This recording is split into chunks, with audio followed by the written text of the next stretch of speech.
Hello students, today we are going to discuss types of experimental research part 1. In the previous video lecture, we discussed the concept of causal research design. Today we will discuss the types of causal research design in detail. Causal or experimental designs are the plans which provide guidelines to conduct the final experiments. And there can be two broad categories of experimental designs that are informal experimental design and formal experimental design. Informal experimental design uses four methods or designs that are before, after, without control, before, after control, after only with control, and ex post facto design. In this video lecture, we will discuss the types of informal experimental design. Let us recall the meaning of experimental research design again.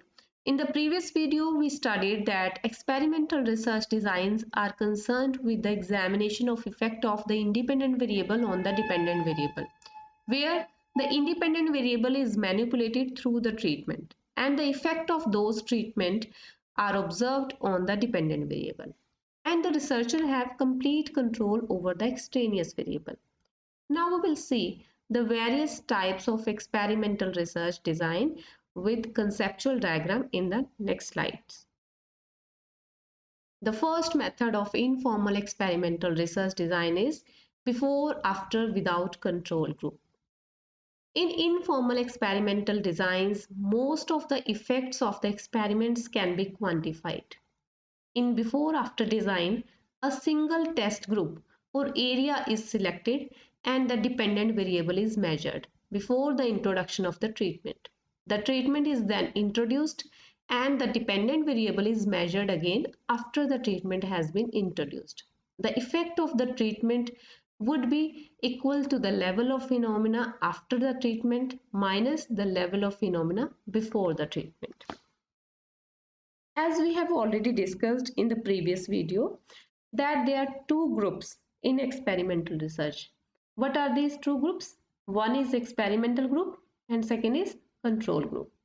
What is experimental group? Experimental group वह group होता है जिस पर कोई treatment apply किया जाता है और उसका इफेक्ट देखा जाता है, और कंट्रोल ग्रुप वह ग्रुप है जिस पर कोई ट्रीटमेंट अप्लाई नहीं किया जाता। तो दो तरह के ग्रुप्स होते हैं, और ये फर्स्ट मेथड जो हमारा before, after, without control group, इस मेथड में कंट्रोल ग्रुप नहीं होता, सिर्फ एक ग्रुप होता है और वह ग्रुप है एक्सपेरिमेंटल ग्रुप, जिसको हम टेस्ट ग्रुप भी कहते हैं। यहाँ पर हम एक टेस्ट ग्रुप और एरिया सिलेक्ट करते हैं और डिपेंडेंट वेरिएबल को मेजर करते हैं ट्रीटमेंट के इंट्रोडक्शन से पहले और ट्रीटमेंट के इंट्रोडक्शन के बाद, और उसका इफेक्ट देखा जाता है कि ट्रीटमेंट का इफेक्ट कितना आया है, ट्रीटमेंट के इंट्रोड्यूस करने से पहले क्या इफेक्ट था और बाद में क्या इफेक्ट है। So this design can be represented with the help of a conceptual diagram. Let us understand it with the help of a conceptual diagram. We are taking a group of students of MCOM class. हमने MCOM class के students का एक group लिया है जिस पर हम treatment का इफेक्ट देखेंगे before the treatment and after the treatment. अब यहाँ पर हमारा ट्रीटमेंट क्या है? New teaching method. पहले हम स्टूडेंट्स को एक सेमेस्टर में ओल्ड टीचिंग मेथड से टीच करेंगे और नेक्स्ट में हम न्यू टीचिंग मेथड इंट्रोड्यूस करेंगे और उसका इफेक्ट देखेंगे। So here the students of MCom class, उनको एक सेमेस्टर में हमने ओल्ड टीचिंग मेथड से टीच किया, उनकी एग्जामिनेशन ली गई और after examination their performance is X. This performance is before the treatment, means new teaching method introduce करने से पहले ओल्ड टीचिंग मेथड से उनकी जो परफॉर्मेंस है that is x and their mean score is 50/100. Now the new teaching method has been introduced and we will judge the performance of students of MCOM class.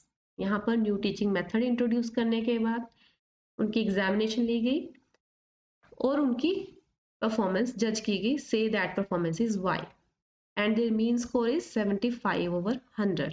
तो एक semester में हमने उनको old teaching method से teach किया और उनकी performance और उनका मीन स्कोर है 50/100, और नेक्स्ट सेमेस्टर में जब उनको न्यू टीचिंग मेथड से टीच किया गया उनकी परफॉर्मेंस थी y, उनका मीन स्कोर था 75/100. Here the blinking has been used so that you can memorize it better.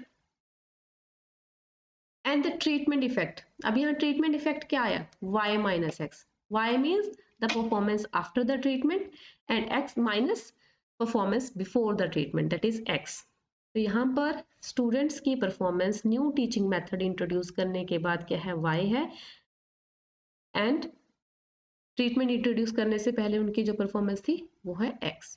तो यहाँ पर हमने उनका ट्रीटमेंट इफेक्ट देखा है before and after, before the introduction of the treatment and after the introduction of the treatment without control group, because यहाँ पर एक ही ग्रुप है और वह ग्रुप है एक्सपेरिमेंटल ग्रुप, यहाँ पर कोई भी कंट्रोल ग्रुप नहीं है. Next method of informal experimental research is after only with control group. The basic difference of the earlier method and this method is that यहाँ पर हमने जो स्टूडेंट्स की परफॉर्मेंस देखनी है वो सिर्फ आफ्टर द ट्रीटमेंट देखनी है, और दूसरा डिफरेंस है विद कंट्रोल ग्रुप. जो हमारा पहले वाला मेथड था वो था विदाउट कंट्रोल ग्रुप, ये लेकिन यहाँ पर हम दो ग्रुप्स लेंगे, एक होगा एक्सपेरिमेंटल ग्रुप और दूसरा होगा कंट्रोल ग्रुप. मीन्स एक है टेस्ट ग्रुप और दूसरा control group. In this design, two groups or areas, that are test area and control area, are selected and the treatment is introduced into the test area only. The dependent variable is then measured in both the areas at the same time. The treatment impact is assessed by subtracting the value of the dependent variable in the control area from its value in the test area. And this can be exhibited by the help of a conceptual diagram. Let us understand it. We have two areas. One is test area, second is control area. Test area कौन सा area है, जहां पर हम treatment introduce करेंगे, experiment conduct करेंगे. Control area जहां पर कोई भी ट्रीटमेंट नहीं लगाया जाएगा. अब यहाँ पर हमने स्टूडेंट्स को टू ग्रुप्स में डिवाइड कर दिया. Suppose as in the previous example हमने एमकॉम के स्टूडेंट्स का ग्रुप लिया था, वहाँ पर हमने सिर्फ एक ही ग्रुप लिया था. अब यहाँ पे हमने स्टूडेंट्स को दो ग्रुप्स में डिवाइड कर दिया. एक है हमारा test group of students and second is control group of students. तो यहाँ पर जो टेस्ट ग्रुप ऑफ स्टूडेंट्स है, यहाँ पर हमने न्यू टीचिंग मेथड यूज़ किया है. मीन्स यहाँ पे हमने ट्रीटमेंट इंट्रोड्यूस किया है, एक्सपेरिमेंट किया है कि न्यू टीचिंग मेथड से उनकी परफॉर्मेंस क्या आती है. सेम सेमेस्टर में हम यहाँ पर परफॉर्मेंस लेकर चल रहे हैं, सेम टाइम पीरियड में परफॉर्मेंस जज कर रहे हैं स्टूडेंट्स की, लेकिन अलग अलग ग्रुप्स में. यहाँ here the different colors have been used so that you can identify these.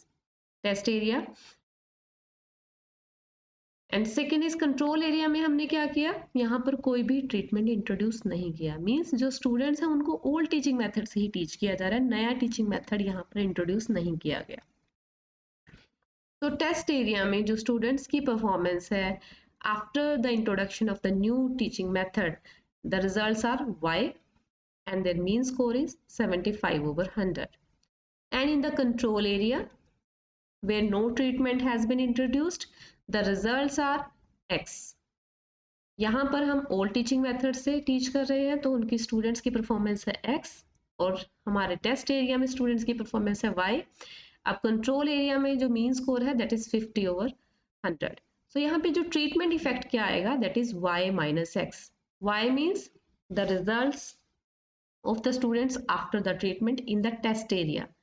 Minus X means results of the students without treatment in the control area after the same time period. यहाँ पे एक point है कि हमें जो students की performance है same time period में ही जज करनी है. लाइक एक सेमेस्टर चल रहा है, सेमेस्टर 1 में अगर हम स्टूडेंट्स की परफॉर्मेंस टेस्ट एरिया में जज कर रहे हैं तो सेमेस्टर 1 में ही स्टूडेंट्स की परफॉर्मेंस कंट्रोल एरिया में जज करेंगे.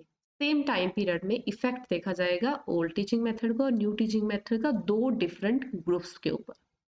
That is why this method is called after only with control group, because here we are using the control group and we are judging the performance after the introduction of the treatment. Here the blinking has been used so that you can memorize it better and you can understand it. The mean scores are blinking. Next method is before and after with control group only. This method is a combination of the earlier two methods, because in the first method we use before and after without control. Second method we used after with control group.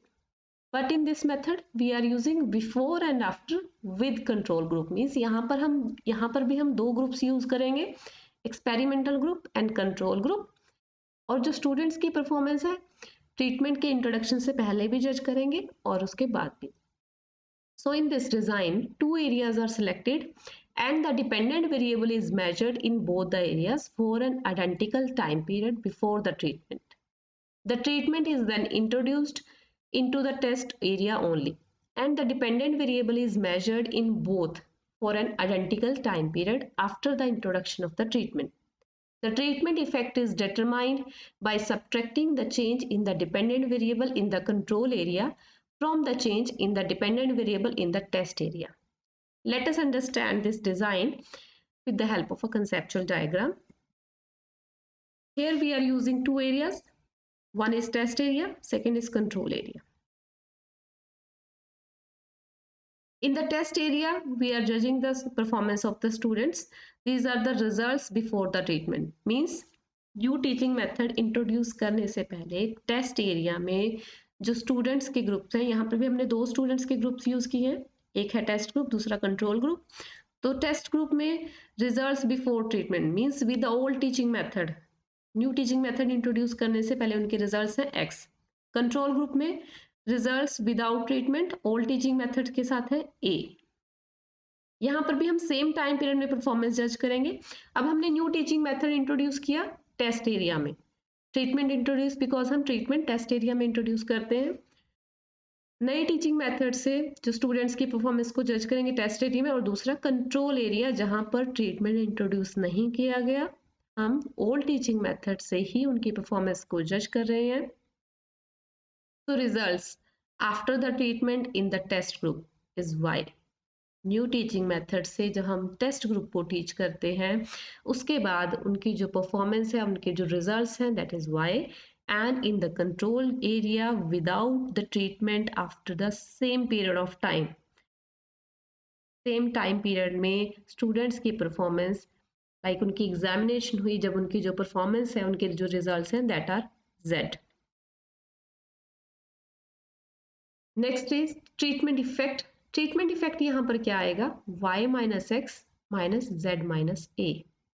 y means results after treatment of test group, minus X means results before treatment of the test group. Test group के after the treatment minus जो before the treatment results है, उसमें से हम क्या minus करेंगे, रिजल्ट्स without treatment after the same period of time of the control group minus the results of the control group without the treatment। Means treatment यहाँ पर हम ट्रीटमेंट अप्लाई नहीं कर रहे, लेकिन जो हमारा टाइम पीरियड 1 है, जब हमारा सेमेस्टर शुरू हुआ उस टाइम पे जो उनके रिजल्ट्स थे कंट्रोल ग्रुप के वो ए थे, और सेमेस्टर ओवर होने के बाद एग्जामिनेशन के बाद जो उनका रिजल्ट्स आया वो हमारे रिजल्ट्स हैं जेड। तो ट्रीटमेंट इफेक्ट होगा y minus X minus Z minus A. Here again the blinking has been used so that you can memorize it better. Results before the treatment of the test area, results after treatment of the test area. Same way, results without treatment of the control area and results without treatment after the same period of time of the control area. Next method is ex post facto design. As the name suggests, this research is also known as the after the fact research or causal comparative research. In this research, the investigation starts after the fact has occurred. This refers to an experiment in which a researcher examines the effect of a naturally occurring treatment after it has occurred. For example, earthquake hit area. जैसा ही इस method का name ही suggest करता है, ये method होता है कि कोई भी इवेंट या फैक्ट उसके होने के बाद जो रिसर्च की जाती है उसको कहा जाता है एक्स पोस्ट फैक्टो डिजाइन और एक्स पोस्ट फैक्टो रिसर्च। यहाँ पर जो हमारी इन्वेस्टिगेशन है इवेंट के होने के बाद स्टार्ट होती है। फॉर एग्जाम्पल, अगर एक रिसर्चर अर्थक्वेक के आने के बाद उसके जो इफेक्ट्स हैं उसको एग्जामिन करना चाहता है तो वो होगी x post facto research. Because earthquake के आने से पहले आप उसके इफेक्ट्स को जज नहीं कर सकते, उसके कॉजेज को आइडेंटिफाई नहीं कर सकते, that is a naturally occurring event. तो यहाँ पर x post facto research use की जाएगी। It is a kind of retrospective research in which the researcher tries to trace the history in order to find out the basic reason behind an event. यहाँ पर researcher event के होने के पीछे जो कारण है उसको फाइंड आउट करने की कोशिश करता है, इसलिए इसको रेट्रोस्पेक्टिव काइंड ऑफ रिसर्च भी कहा जाता है. Here a result has already occurred and the researcher is trying to find out the causes behind its occurrence by going backward in the history. For example, the causes of delinquency, terrorist, beggar, etc. यहाँ पर हमारी event हो चुके हैं और उसके होने के बाद उसके causes को find out किया जाता है. Here the researcher tries to discover the pre-existing causal conditions between the groups because manipulation of independent variable is not possible. Ex post facto research because ये इवेंट के होने के बाद की जाती है, इसलिए हम जो इंडिपेंडेंट वेरिएबल है उसको मैनिपुलेट नहीं कर सकते जैसा कि हम अर्लियर रिसर्च डिजाइंस में कर सकते हैं. लेकिन इस रिसर्च में हम इंडिपेंडेंट वेरिएबल को मैनिपुलेट नहीं कर सकता एक रिसर्चर, सिर्फ उसके जो कॉजेज हैं और उसके इफेक्ट्स को फाइंड आउट कर सकता है. Some of the examples of ex post facto design are determining the factors that led to the low skills of commerce students in research methodology subject, investigating the effects of background education and training of teachers on their teaching effectiveness, determining the factors associated with low motivation management teachers. In all the above examples, the causal factors occurred at previous time and we want to study the cause and effect relationships. इन सभी examples में जो हमारे causes हैं या causal factors हैं वो पहले हो चुके हैं और बाद में रिसर्चर क्या करता है, सिर्फ उसका cause and effect relationship find out करता है इवेंट के होने के बाद. Let us discuss one example more. Assume a situation in which the skills of BE students, means Bachelor of Engineering students in engineering drawing, are found to be low and the researcher is interested in determining the factors that led to this situation. कि जो bachelor of engineering students हैं उनकी जो engineering drawing में skills हैं वो कम पाई गई हैं, क्यों है वो स्किल्स लो. रिसर्चर उसके पीछे के फैक्टर्स को डिटरमाइन करना चाहता है. Now the researcher can examine the past records, he can talk to the students and teachers, he can observe the drawing classes, he can reconstruct the past events and can identify the factors that might lead to the low achievement.